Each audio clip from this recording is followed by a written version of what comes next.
Hello.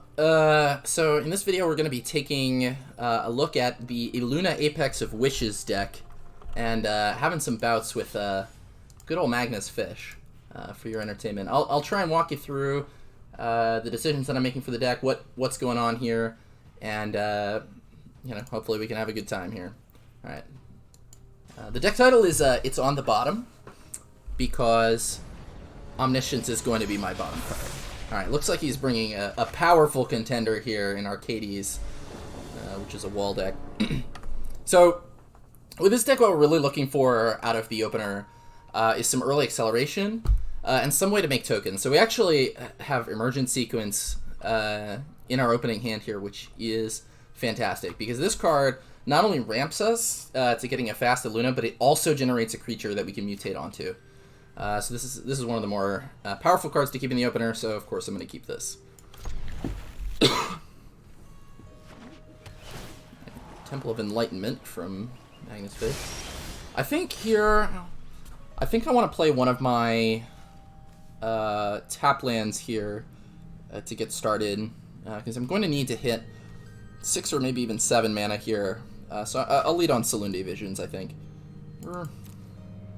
Yeah. And here the plan is we're going to Emergent Sequence on turn 2. We'll go get another green source, and then we'll plan to cast Roiling Regrowth on turn 3. Okay, Birthday Lettuce. So it's going to make a wall. Ordinarily not a threat, but with Arcades, that could attack me for 4. Okay, so Overflowing Insight's actually a pretty good draw here. So what I like about Overflowing Insight is that... Oh, I only have one basic left, so Rolling Regrowth actually not amazing here. I ended up drawing a bunch of basics. Oh wow, Huatli. So anyway, when it's time for me to combo off, and I have Omniscience in play, Overflowing Insight's the perfect card to start the combo, because it allows me to draw 7 new cards, which will probably find me some way to win. Okay, so we drew Botanical Sanctum here. I'm going to play it on turn 3 so it comes in untapped. Unfortunately, this Roiling Regrowth actually... Oh. I am a fool. It comes in tapped because I have 4 lands, actually. Okay, so here I'm just going to rebuy the Emergent Sequence. Make a second token. So we're 2 mana away here from casting Illuna Apex of Wishes. For its mutate cost.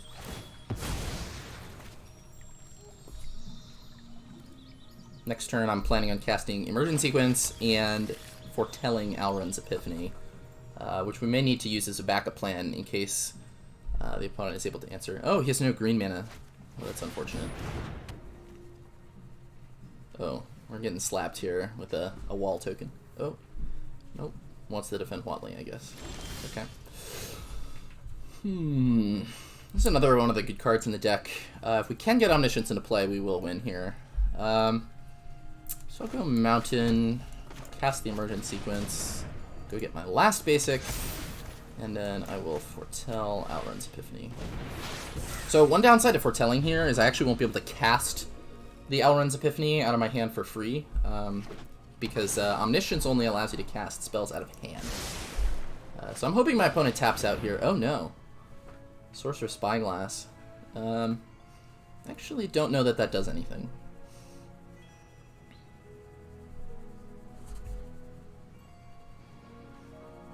Not even sure what he names here. I don't have that many... Oh, Nisu Shakes the World. Not...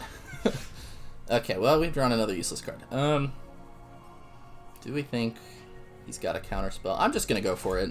Look, I think, if we win the game here, that'd be fantastic. Pop Illuna onto this island. Okay. Looks like we might get away with this. So now we're going to exile cards from our library until we hit Omniscience. Uh-oh. Well, we did hit Omniscience. Oh, I also may have messed this up. Okay. Well, let's see what we've got left in the deck. So we do have an extra turn spell and a bolt, so this should be enough to win. If we need to here.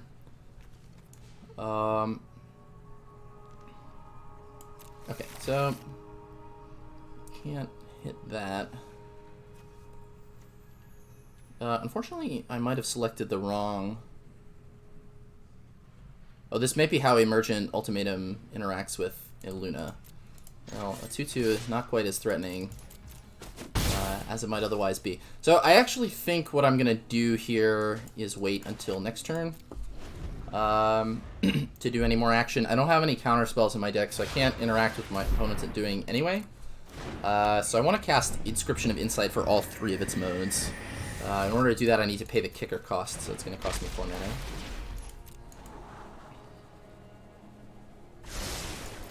Okay, Arcades doing Arcades things. Getting knocked down for 4.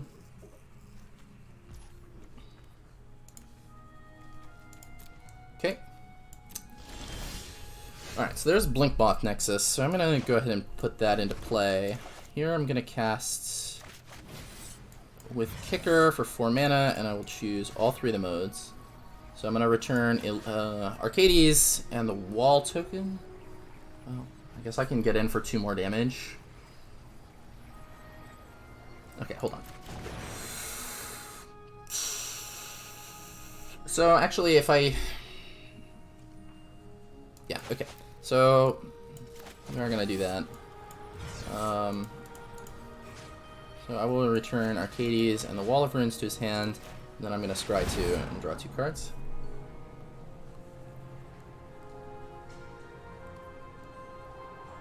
Uh-oh, looks like he has some kind of interaction, maybe.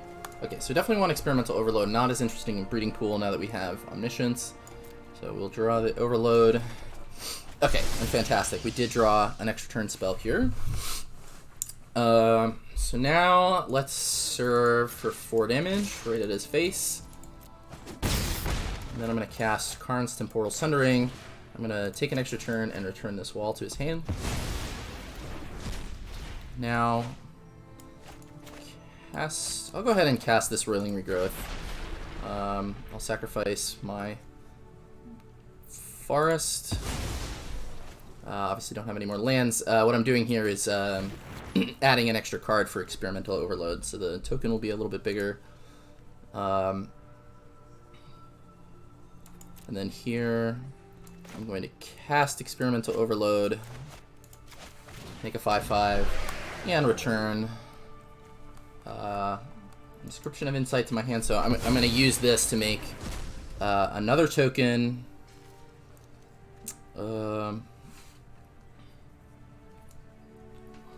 Let's see. I have 3 cards left. So if I make another token, it's just going to be a 1/1. So attack for 4, 8, 13 next turn. Yeah, so we've got the game here. So I'm just going to go ahead and untap. I'm going to cast Alrund's Epiphany. We'll attack him. And then my creature tokens are going to finish the game up here. So we got to see kind of the power of the deck. I got a bit unlucky. Omniscience was the 7th from the bottom card. And we're still able to knock him out here with kind of the dregs of the deck. Due to the power of Omniscience and being able to take extra turns. Okay.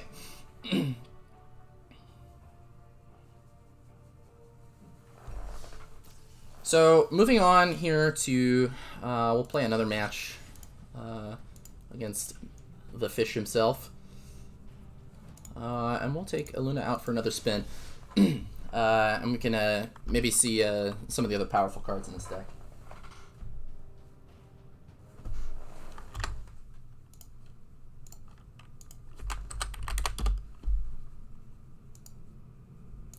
Alright, this time he's bringing Kroxa. So this is a powerful deck. It's going to attack our hand.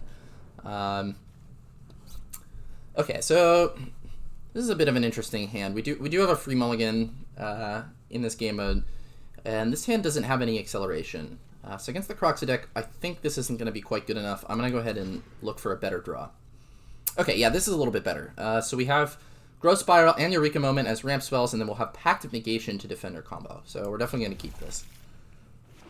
And probably be looking to discard the Seagate Restoration when Kroxa hits the battlefield next turn. But we'll see what we draw.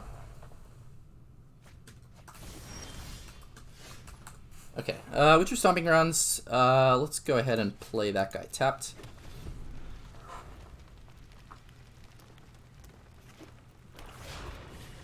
Alright, here comes Kroxa. So, as discussed, I think I'm going to discard Sea Restoration. This card is good when I'm comboing off, but against the Kroxa deck, it's just not going to last that long in my hand. I'm going to have a small hand, so it's just not doing too much for me. Okay, Emergent Sequence is the draw here. This will make a token for Illuna, but I don't know that I want to expose it against the black deck to removal just yet. So I'll just hold up Growth Spiral. And maybe even plan to discard this if there's another discard effect.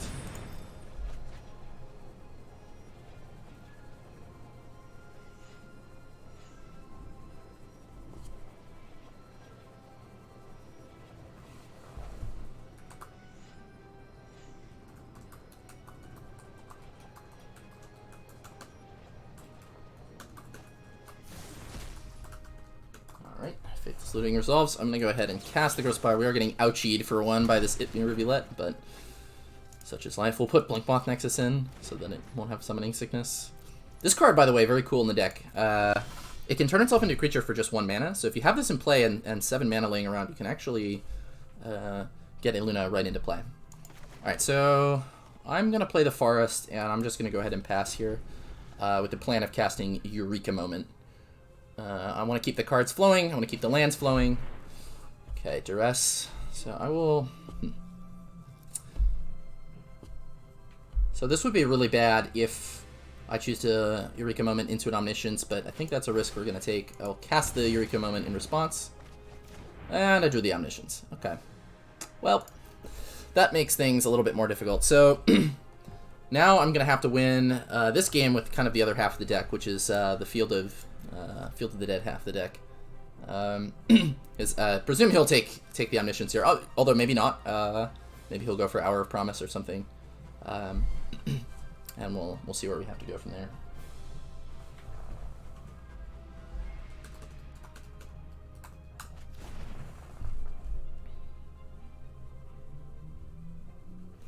All right, Baron more from him.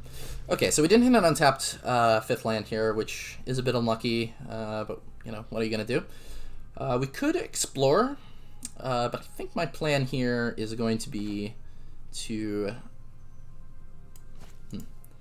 Well, we could use the Battle Again Recovery later to buy back Omniscience, if that's what we want to do. So yeah, I'll just go ahead and explore. I'm planning to Emergent Sequence if I miss. Okay, so Emergent Sequence. This time we'll go and get an island. And so 6th land would mean that we're threatening Illuna if we can shuffle the Omniscience back into the deck somehow. I'll go ahead and pass, I think. So plan here is, of course, to try and cast Hour of Promise next turn to get... Uh-oh. Our island may be not long for this world. Phyrexian Reclamation. Okay. And Kroxa. So we're going to discard a card here. I think we'll go ahead and discard the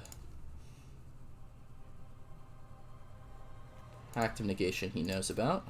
You know, give him a little bit of comfort, maybe, in this time of great need.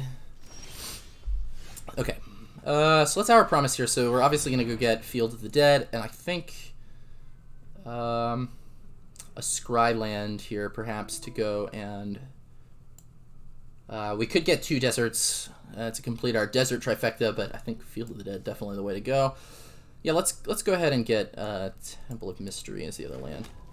So we get 2 Field of the Dead triggers here. Zombonis, Hinterland Harbor. Yeah, I think we want to keep hitting land up, so I will scry Hinterland Harbor to the top. Well, so next turn we could, with the Hinterland Harbor, Balagad Recovery the Hour of Promise and get 2 more lands. Or even we could Balagad Recovery the Omniscience and try and get Omniscience into play the hard way. Yeah, let's bottom this. Actually, we might be cultivating this turn. And let's pass.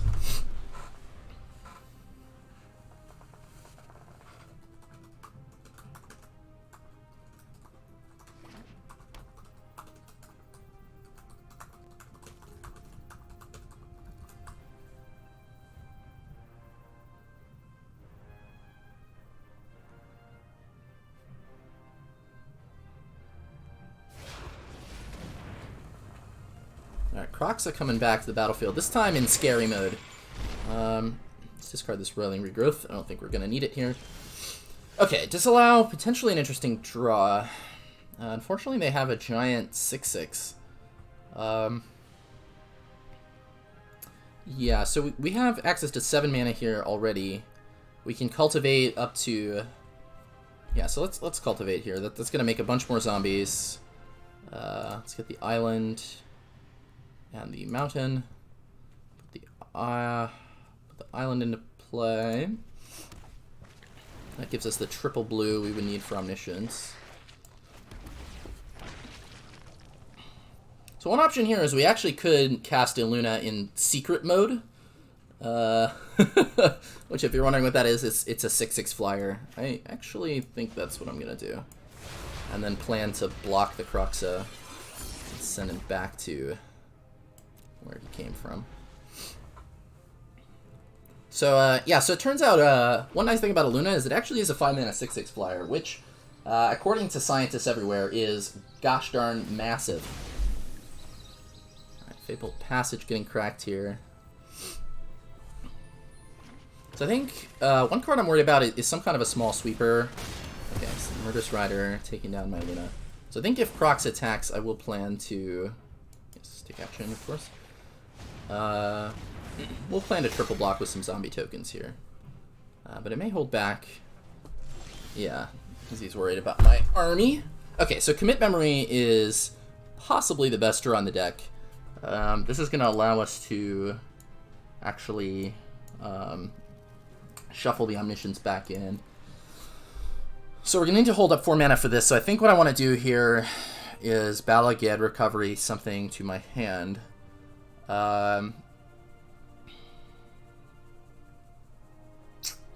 We kind of already have the counter spells. You know, actually, maybe... Do I have quadruple blue? I do. Yeah, you know what we'll do here? 4, 5, 6, 7, 8, 9. Yeah, so I will animate the Blink Moth Nexus and just chip in for 1. And then send the turn right back to Mr. Magnus Fish here. My plan is to commit whatever play he makes. I actually think maybe I'll commit the Kroxa to get it off the battlefield here. And then, yeah, do this before combat. We'll commit Kroxa, Titan of Death's Hunger.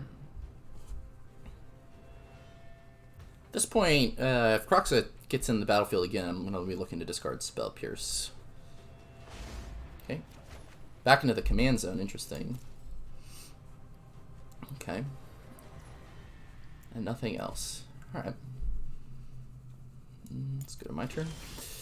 Okay, land is great. Let's go ahead and play the land on the blue side before we cast Memory. Was sort of hoping to disallow something. But looks like there's some trickery, perhaps from Magnus Fish's side. Yep, I'll go ahead and cast Memory. Here, I want to leave up as much blue mana as I can, really. So let's go something like this. 4, 5, 6. We'll cast Memory. This will shuffle the Omniscience back into our deck and give us another shot at comboing off here. Uh-oh. Shenanigans are afoot? Vraska's Contempt on a token. Makes sense. I think maybe I should have tapped the island for mana here. Alright, so here's hoping we don't find... Okay, so I have 1, 2, 3 of my basics in play, 4 of my basics in play, so there are only 5 in the deck. So Spring to Mind, we'll get the last one. We don't have a counter, so yeah, let's go ahead and cast Spring Mind. Get the Forest, and put another zombie into play. Why not? Okay. So next turn, it costs 8 mana. Agonizing Remorse. Okay. Well, we've got some spooky cards in our hand. For sure.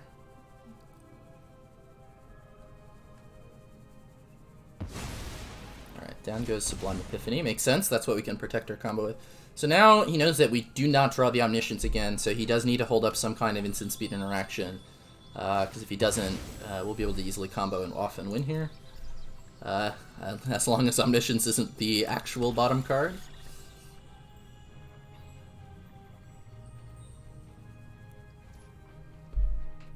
Okay. Yeah, it looks like he is holding up some kind of trickery. So we're going to need to find... the Lazotep plating. That could do some work. Alright, so we don't need all the mana this turn. So we can probably play the Botanical Sanctum, but maybe I'll wait until after Omniscience. Let's put Illuna onto a zombie token.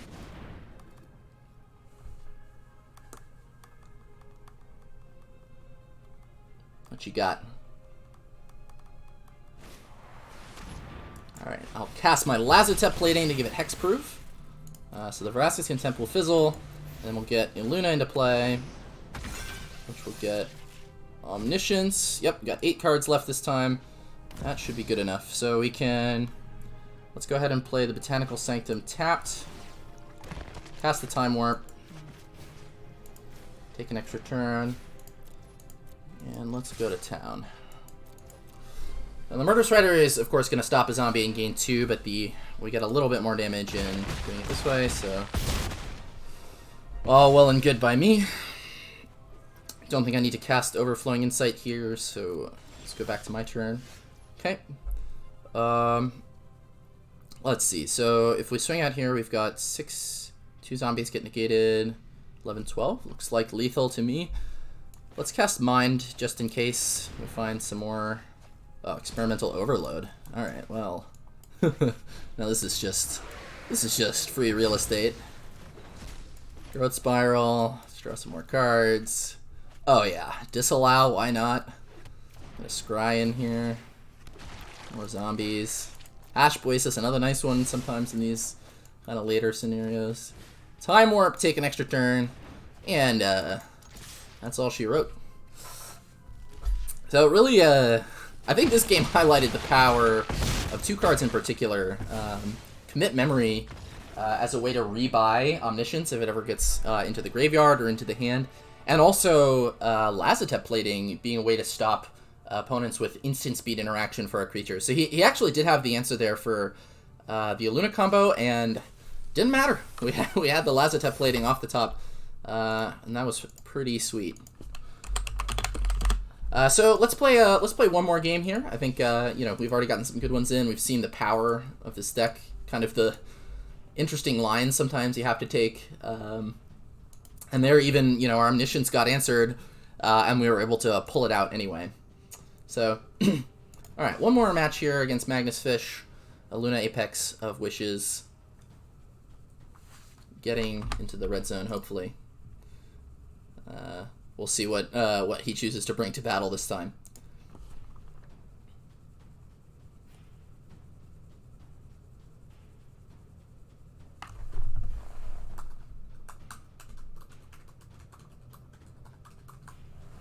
Looks like he's still selecting a deck here. Alright, we're ready for battle. Alright, it's going to be Illuna versus General Kudro. So this is likely to be an aggro deck, which is potentially one of the weaknesses of this Illuna deck. Aggro decks are capable of killing you sometimes before you combo off, and the Illuna deck has some interaction, but not really enough to really slow down an aggro deck. So what we're looking for here is as fast a combo kill as possible.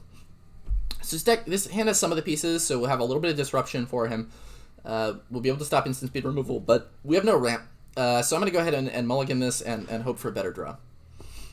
Okay, this looks much better. So first of all, never mulligan a hand with Field of the Dead in it. This card is the bread and butter of the deck. Really, holds the whole thing together.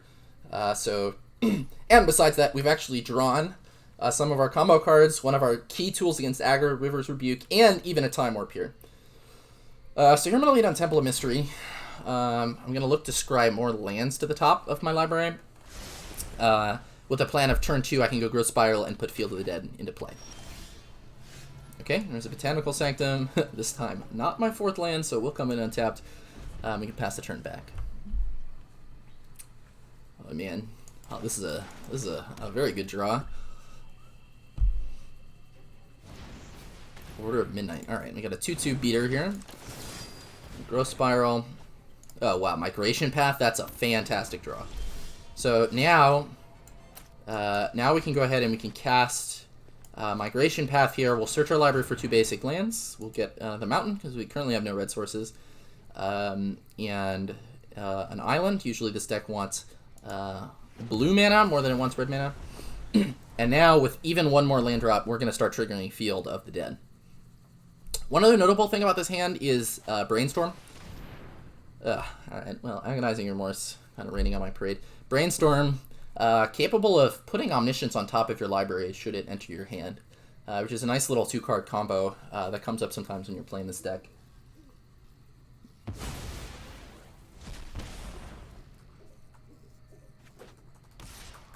Alright, Order of Midnight slapping us. Alright, so Solemnity Visions is the 7th land for the Field of the Dead, but I think here I'm interested in casting Cultivate. We'll go get our last 2 basics. Put the Forest into play tapped, so we'll have maximum blue mana. And we'll just play another island, make a 2nd mana. So, now we've got 2 tokens in play, so we've kind of gotten most of the equation intact. Kudro coming down. So what I'm looking for is a way to stop Magnus Fish from interacting with my combo. So if he has a Swords to Plowshares here, or a Fatal Push perhaps, I'm looking for a Spell Pierce to leverage the fact that he's only got 1 mana available. So I'm going to cast the Solemnity Visions actually, and see if I can find some interaction. And indeed we did find some interaction, Spell Pierce, but also Overflowing Insight and Seagate Restoration. If Magnus Fish doesn't have any interaction here, then Overflowing Insight could just win the game on the spot. So I think that upside is worth it. I'm going to grab the Overflowing Insight, and we're going to try and combo off here.